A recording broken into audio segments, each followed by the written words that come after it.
మీడియాకు స్వాగతం. పల్లెల నుంచి దేశ రాజధాని వరకు నేడు గణేశుని ఉత్సవాలు అంగరంగ వైభవంగా సాగుతున్నాయి. ఈ నేపథ్యంలో ఆంధ్ర రాష్ట్ర మాజీ ముఖ్యమంత్రి వైఎస్ జగన్మోహన్ రెడ్డి తాడపల్లిలోని వైఎస్ఆర్ కాంగ్రెస్ పార్టీ కేంద్ర కార్యాలయంలో వినాయక చవితి పండుగ సందర్భంగా విఘ్నేశుని పూజా కార్యక్రమంలో పాల్గొన్నారు.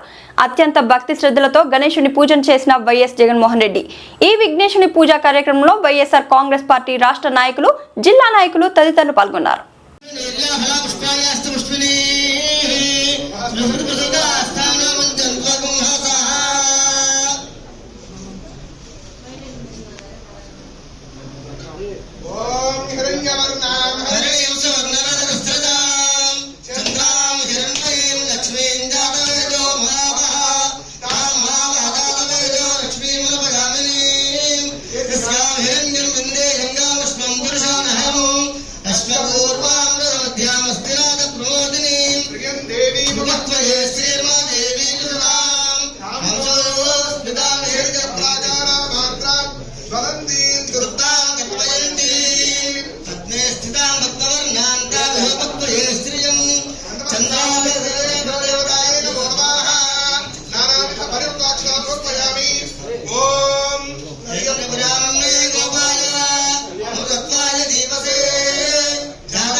లక్ష్మీ రాశిస్తే